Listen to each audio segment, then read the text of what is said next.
नमस्कार प्यारे बच्चों, और कैसे हो आप सब। तो आज हम लोग जो स्टार्ट करेंगे the most important topic of this chapter, that is Gauss theorem. और कोई ऐसा एग्ज़ाम गया नहीं बोर्ड का जिसमें गॉस थ्योरम से कोई क्वेश्चन ना आया हो। First term we are using that is called electric flux. We are using a term electric flux. Symbol is phi. Electric flux का मतलब है number of electric lines of forces passing through a surface. किसी surface से कितनी lines of force pass होंगी, that is called electric flux. Electric flux means number of electric lines of forces passing through a surface. Second definition is, suppose this is area. हमने पढ़ा है area is a scalar quantity. If I am talking about area vector, then area vector is a vector quantity whose direction is perpendicular to area. This is the direction of area vector. Area vector is always perpendicular to area. तो ये ध्यान रखना कि area हम लोग scalar पढ़ते हैं, but अगर if I am talking about area vector, then area vector having direction normal to area. Electric flux, suppose this is any close surface. Consider small area ds here. This is a small area ds. जहाँ पे d word use आ जाए उसका लो very small thing. This is a small area ds and this is the direction of area vector ds vector. Small area ds and this is called area vector. And suppose this is the electric field. These are the lines of electric forces. And angle between area vector and electric field is theta. ध्यान रखना, ये जो theta angle है, this is the angle between electric field vector and area vector, not area. We will divide E into two components. ये component होगा E cos theta और ये वाला हो जाएगा E sine theta. But we have to use E cos theta. Then d phi. D phi means small flux passing through small area ds. It is a product of area. It is a product of magnitude of area. It is a product of area and component of electric field in the direction of area vector. Component of electric field perpendicular to area means E cos theta. ये जो E cos theta है, this is called normal component of electric field. Normal component of electric field, और you can say component of electric field in the direction of area vector. Component of electric field perpendicular to area. So this d phi will become E into ds into cos theta and d phi will become E dot ds. E ds cos theta होता है E dot ds. 11th में आपने पढ़ा था dot product between two vectors A dot b AB cos theta, where theta is the angle between A vector and B vector. यहाँ पे theta is the angle between E vector and ds vector. And total flux निकालना हो, क्योंकि ये तो small flux है. Total flux के लिए हम लोग निकालते हैं, करते हैं integration. Total flux passing through close surface is integral E dot D S. This is a formula for electric flux. And again integral D S we can write area, then flux will become equal to E dot A. E dot A or integral E dot ds, this is the formula for electric flux. So now we have two formula for electric flux. First definition is electric flux means number of electric lines of forces passing through a surface. Second definition is electric flux is the product of area and component of electric field in the direction of area vector, or you can say component of electric field perpendicular to area. Now the formula for flux is integral E dot ds, or you can say E dot A. Integral E dot ds and again E dot A. This is the formula for electric flux. Suppose this is area A, this is area vector, and suppose electric field is parallel to area, then theta will be 90. अब आप देखो, suppose ये electric field की direction है and this the board, तो board vector क्या है, this is the board vector. If electric field is parallel to board, electric field अगर इस बोर्ड के पैरेलल है तो कोई भी इलेक्ट्रिक फील्ड लाइंस बोर्ड से पास ही होगी. अब ये पेन इस डायरेक्शन में जा रहा है, it will not cross the board, board को ऐसे क्रॉस करेगा ना, तो ऐसे तो कर ही सकता. तो मीन्स जब इस बोर्ड से पेन क्रॉस ही नहीं कर रहा, इलेक्ट्रिक फील्ड क्रॉस ही नहीं कर रहा, तो मतलब electric flux will be zero. If electric field is parallel to area, electric field is parallel to area, then phi will be 90 and flux is equal to EA cos 90, that will be 0. तो यहाँ क्या लिखा, electric field is parallel to area. अब parallel to area का मतलब theta zero नहीं है, theta will be 90 degree, क्योंकि theta is the angle between E vector and A vector. तो बार बार मेरा बोलने के पीछे ये रीज़न है, don't confuse between area and area vector. तो area vector is perpendicular to area, ये कंसेप्ट ध्यान रखना. Second, if electric field is perpendicular to area like this, अगर ये पेन जो है बोर्ड के परपेंडिकुलर है तो flux will B maximum. Electric field board से पास होगा तो फ्लक्स विल बी मैक्सिमम.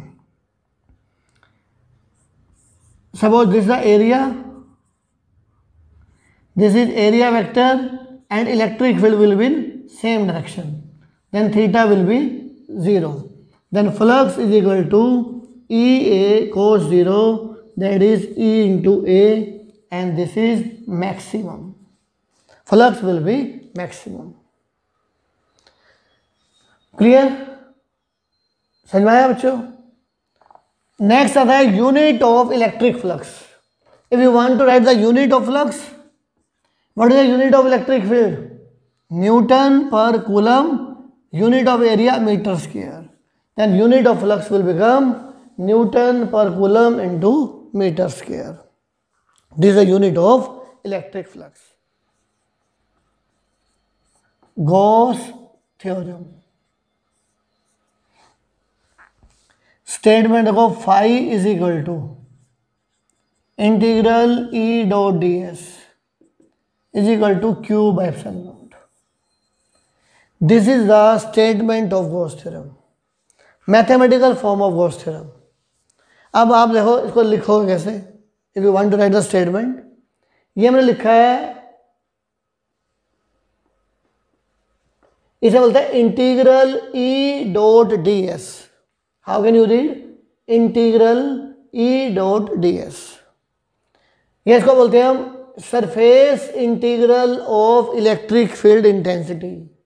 क्या बोलेंगे, surface integral of electric field intensity. अगर मैं सर्कल लगा दूं तो मतलब सरफेस इज क्लोज्ड, तो we can read surface integral of electric field intensity over a closed surface. Similarly अगर ये लिखा जाए E डॉट dl, तो this is called line integral of electric field intensity over closed path. Integral E dot dl है तो over closed path, integral E dot ds है तो that is called surface integral. अगर कहीं लिखा जाए E dot dv, and this is called volume integral of electric field intensity over closed surface. So here we are using integral E dot D S. तो इसकी statement क्या बनेगी? What is phi? Phi is the electric flux passing through a closed surface. What is phi?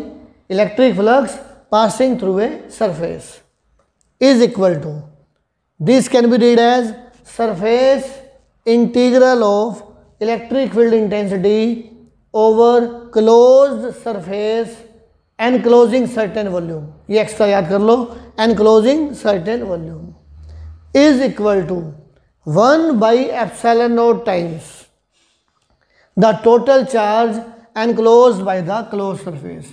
ये जो Q है, this is the charge enclosed by the closed surface। जो close surface है उसके अंदर चार्ज की वैल्यू है Q। तो this is the statement of Gauss theorem. Again I am telling you, phi means electric flux passing through a surface is equal to surface integral of electric field intensity over close surface enclosing certain volume is equal to 1 by epsilon naught times the total charge enclosed by the closed surface. This is the statement of Gauss theorem. In proof, suppose this is a closed surface. We will take closed surface in spherical shape. Suppose this is a closed surface and Q is the charge placed at the center. यहाँ पे charge रखा है Q inside the close surface. R जो है it is the radius of this surface. Consider point P at the surface of close surface. Simple सा मतलब है, कोई स्फीयर कंसिडर किया, इस सेंटर पे मैंने चार्ज ले लिया Q, सरफेस पे कंसिडर किया point P, and what is the electric field at point P due to charge Q?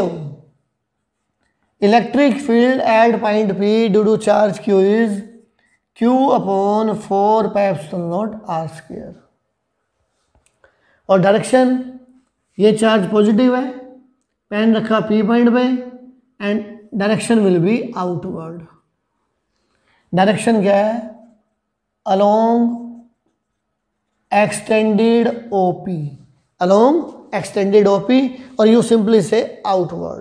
This is the electric field at point P.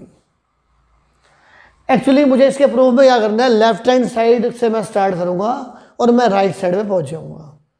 तो लेफ्ट साइड में स्टार्ट करके हम लोग पहुंचेंगे राइट साइड पे। तो मुझे निकालना है flux passing through small area ds। तो now consider a small area element around point P। Suppose this is a small area element around point P. This is a small area ds and ds vector के जो होगा वो इसके perpendicular होगा and this is called ds vector. Electric field and ds vector both are in same direction, तो इन दोनों में angle की वैल्यू क्या हो जाएगी? 0 degree. Angle between E vector and ds vector will be 0. Now take left side. Phi electric flux passing through closed surface is equal to E integral E dot ds, integral E dot ds, and you may write E ds cos 0, and this is equal to E integral ds, because we know cos 0 is equal to 1. E integral ds, where integral ds means total area. Integral ds क्या होगा? Area of closed surface. ds है ये small area और integral ds मतलब total area, and total area means integral ds, and the value of integral ds is the area of sphere, and area of sphere will be 4 pi r square। Then this is equal to E into 4 pi r square. Put the value of E. Q upon 4 pi epsilon naught r square into 4 pi r square, and answer will be Q by epsilon naught. So means we have started from left hand side and this will become equal to Q by epsilon naught. This is the proof of Gauss theorem. तो simple सा meaning क्या है, ये statement याद रखो.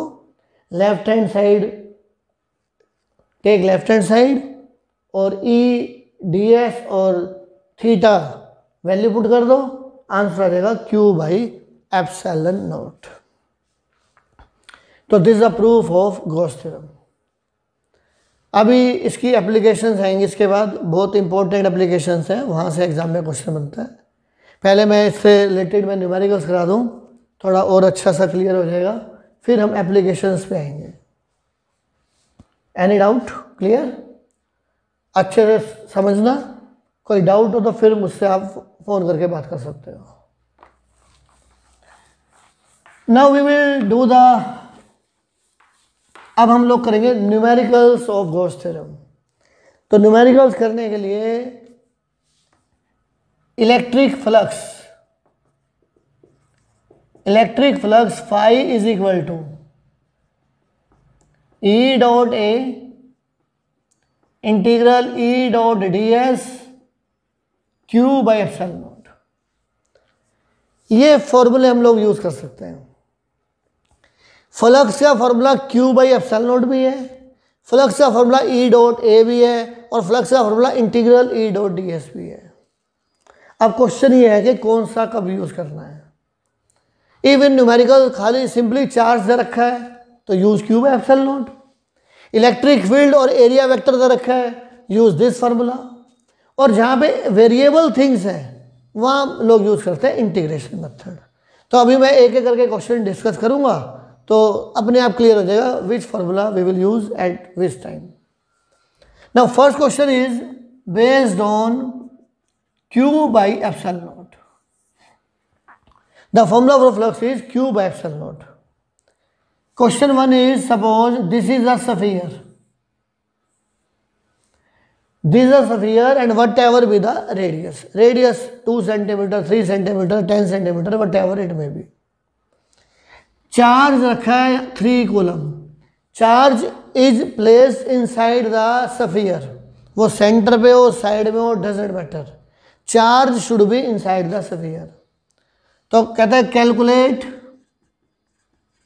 Calculate electric flux passing through sphere. इस sphere से flux निकालना है. तो फ्लक्स का फॉर्मूला होता है क्यू बाय एप्सिलॉन नॉट. यहाँ क्यू का मतलब है charge inside the close surface. इसके अंदर चार्ज दिखाई दे रहा है मुझे 3 कूलम. तो आंसर बन जाएगा 3 बाई एप्सिलॉन नॉट बस.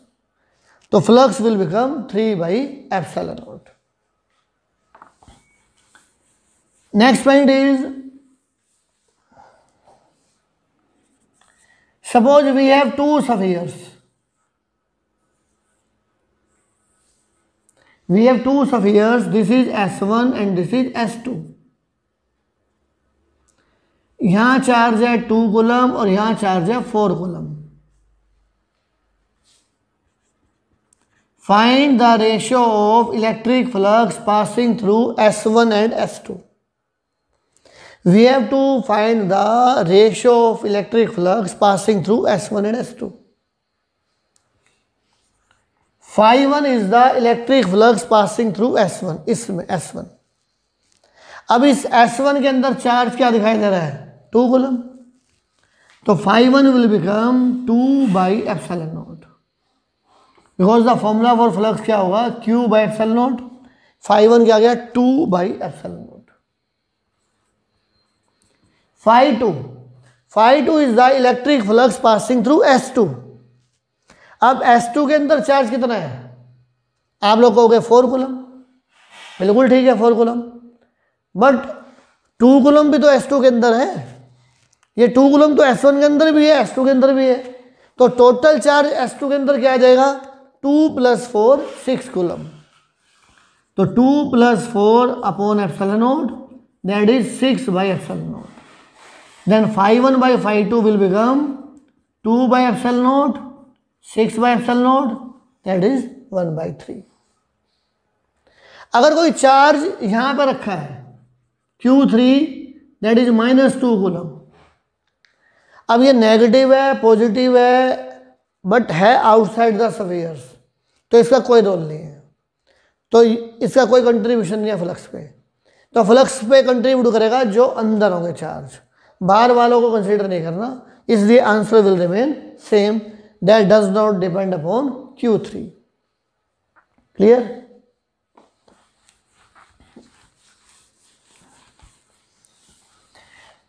Next is suppose this is the sphere and charge of 3 coulomb is placed at O. Charge of 3 coulomb is placed at O, then what is the flux passing through this sphere? Then formula for flux is Q by epsilon naught, that will be 3 by epsilon naught. Very simple. अब question आया board में, if U double the radius of the sphere, अगर मैं इसके sphere के radius को double कर दूं, what is the effect of flux? अगर मैं रेडियस को डबल कर दूं तो इस बड़े स्फीयर के अंदर चार्ज फिर भी 3 कूलम ही है, then flux will be again 3 by epsilon naught, remain same. अगर मैं डबल कर दूं स्फीयर को, then charge inside the big sphere is again 3 coulomb and hence flux will be same. Next point, if radius is halved, then what is the effect on flux? In this situation, अगर मैं radius को half करता हूं, ये S2, ये S1, अगर मैं radius को हाफ कर दूं तो S2 के अंदर चार्ज मुझे क्या दिखाई दे रहा है? 3 coulomb, because charge is placed at the centre, तो again flux will remain same, and flux will become 3 by epsilon not. If this is the situation, now situation is changed. अगर suppose करो same question है and 3 coulomb charge is placed here, if 3 coulomb charge is placed here, then question है what is the flux passing through S1? Answer is again 3 by epsilon not, अगर 3 coulomb यहां रखा है तो।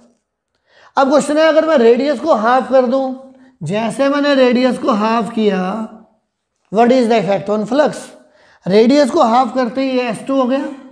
अब जो 3 कूलम है वो S2 के बाहर है, ना कि S2 के अंदर। जब S2 के अंदर कोई चार्ज ही नहीं है तो flux will become 0 by epsilon not, that will be 0। तो ध्यान रखना, अगर मैं डबल करता हूं तो नेचुरल है चार्ज अंदर ही रहेगा, हाफ करता हूं तो you will check the position of the charge, अगर वो अंदर आ जाए स्फीयर के तो Q बाई एप्सिलॉन नॉट, अगर नहीं आता अंदर तो आंसर विल बी 0। तो काफ़ी बुक्स में इसमें कंट्राडिक्शन मिलेगी, क्वेश्चन मिसप्रिंट हैं, गलत मिल सकते हैं आपको, तो ध्यान रखना। If you half the radius तो डिपेंड करेगा लोकेशन क्या है चार्ज की। Clear?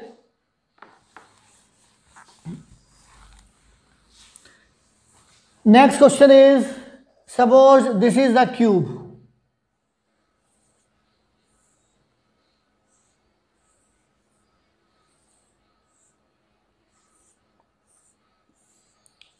This is the cube. If the charge is placed at the center of the cube, then calculate the electric flux passing through cube and passing through one phase. Phi क्या है? Phi is the electric flux passing through cube, और phi 1 है electric flux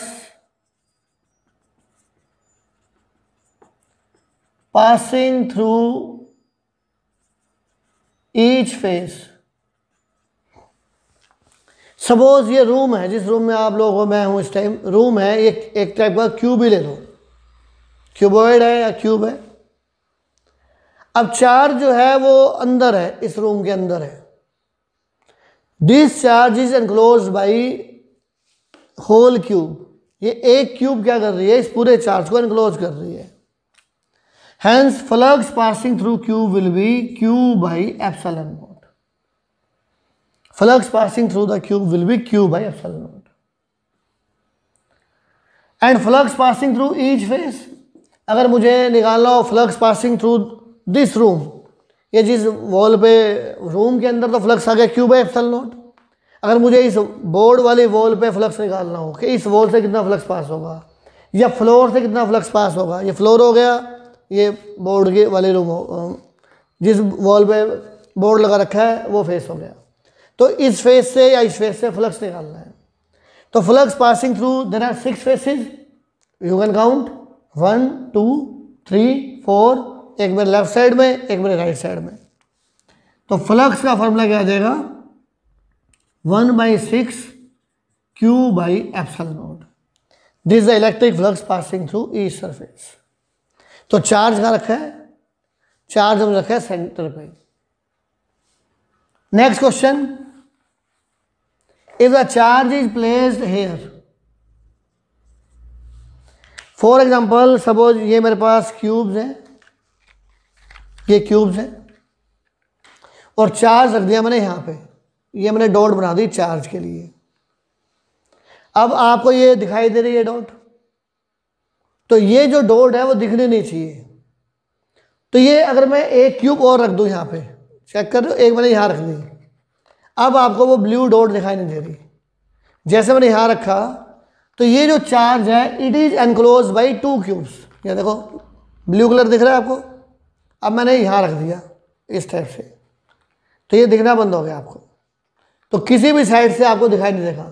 तो मतलब ये है कि ये जो क्यू चार्ज है it is enclose by 2 cubes, तो 2 क्यूब इसको शेयर करेंगे, तो Q is enclosed by 2 cubes, hence flux passing through each cube. तो क्यू बाई एप्सिलॉन नॉट तो दोनों क्यूब से होगा, तो एक क्यूब से क्या होगा 1/2 क्यू बाई एप्सिलॉन नॉट। तो total flux passing through these 2 cubes will be Q by epsilon naught, और एक क्यूब से क्या हो जाएगा 1/2 क्यू बाई एप्सिलॉन नॉट, और φ1 की वैल्यू क्या आ जाएगी 1/6 1/2 Q by epsilon not. Clear? Now third question. Next question में क्या है, चार्ज जो है वो यहां पे है एज पे, मतलब ये एज मैंने यहां निशान लगा दिया, ये देख लो, ये सारा ब्लू कर दिया मैंने यहां पे, ये एज दिखाई दे रहा है आपको। अगर मैं ऐसे रख दूं तब भी आपको ये ब्लू दिखाई देगा, देख रहे हो ये ब्लू दिखाई दे रही है। अगर मैं ऐसे रख दूं तब भी दिखाई देगा। अगर मैं एक क्यूब और लगा दूं तब ये दिखना बंद हो जाएगा। मतलब ये है कि अगर कोई रूम है, ये जो लाइन है it is shared by 4 rooms, 4 room इसको शेयर करेंगे। ये जो एज है ये it is shared by 4 rooms. तो जैसे मैंने आपको ये दिखाया है 1 2 3, ये देखो ये जो ब्लू कलर है अब मैंने 3 कर दिए, अब भी दिखाई दे रहा है आपको यहाँ ये ब्लू कलर। अगर मैं 4th लगाऊंगा तो ये एनक्लोज हो जाएगा। तो मतलब this Q charge is enclose by 4 cubes. तो फ्लक्स क्या हो जाएगा, flux passing through 4 cubes is equal to Q by epsilon naught. तो एक से क्या हो जाएगा 1/4 क्यू बाई एप्सिलॉन नॉट, और एक फेस से कितना होगा 1/6 Q by 4 epsilon not. Clear? Same question, अगर चार्ज आ जाए ऊपर वाले एज पे, यहां पे आ जाए, ये हमारे रूम की छत का कॉर्नर है, तो अगर ये कॉर्नर है तो this is enclose by 8 cube. 8 cube जो है इसको एनक्लोज करेंगे। दो देख लो, चेक कर लो, मेरे पास 3 ही है यहाँ पे। अगर मैं इस कोने पे निशान लगाता हूँ, ये देख लो, अगर मैंने कोने पे ब्लू ब्लू कर दिया यहाँ पे, ये देख लो, चेक कर लो, ये ब्लू यहाँ कर दिया, अब भी दिखाई दे रहा है, अब भी ब्लू दिखाई देगा। एक लगाऊंगा तब भी ब्लू दिखाई देगा। अगर मैं 4 और इसके आगे बॉक्सेस लगा दूँ फिर ये दिखना बंद हो जाएगा ब्लू कलर। तो सेम ये जो क्यू चार्ज है कोने में रखा है, कॉर्नर पे है, it is enclosed by 8 cubes. 8 cube से इसको एनक्लोज होगा। तो Q is enclosed by 8 cubes, hence total flux through 8 cube होगा Q बाई एप्सिलॉन नॉट। तो 8 क्यूब से कितना हो जाएगा 1/8 Q बाई एप्सिलॉन नॉट, और from one face 1/6 Q by 8 epsilon naught. तो चार्ज की लोकेशन पर डिपेंड करता है कि फ्लक्स कितना होगा। क्लियर? तो ये भी क्वेश्चन एग्जाम में आपके आ चुके हैं। तो सिंपल से न्यूमेरिकल्स हैं, बस थोड़ा ध्यान रखना है आपने। Clear? Now we will use the numerical using the formula E dot A. Now the formula for flux is E dot A. तो E dot A can be written as EA cos theta. You can write EA cos theta.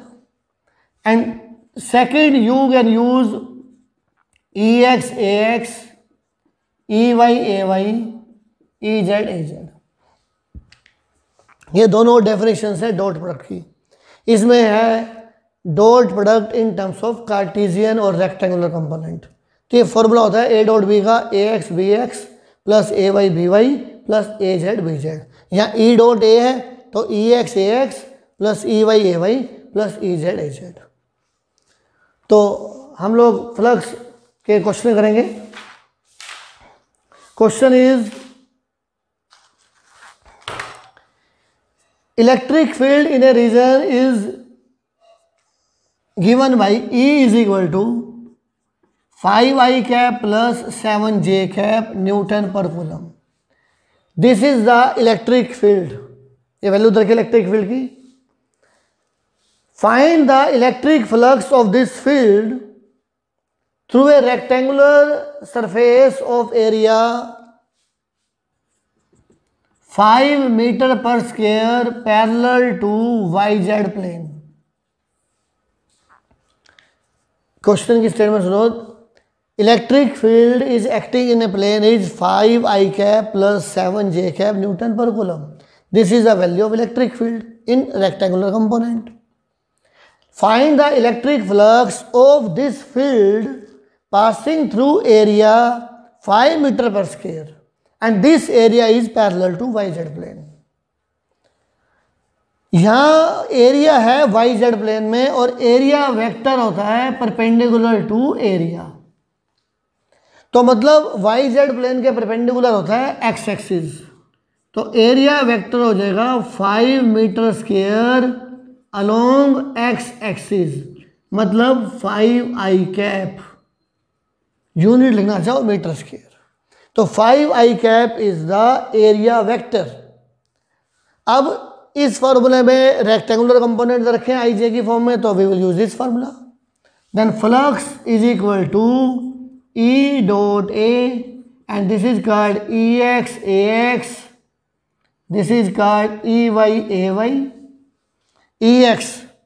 EX is 5, AX is 5, 7 into 0 क्योंकि J cap है ही नहीं। तो answer क्या आ गया 25 newton per coulomb metre square. This is the flux passing through this area. तो इस type से कर सकते हो। तो क्वेश्चन जो है और भी आ सकते हैं flux related. For example the again most important question, what is the electric flux passing through a surface if dipole is placed inside that।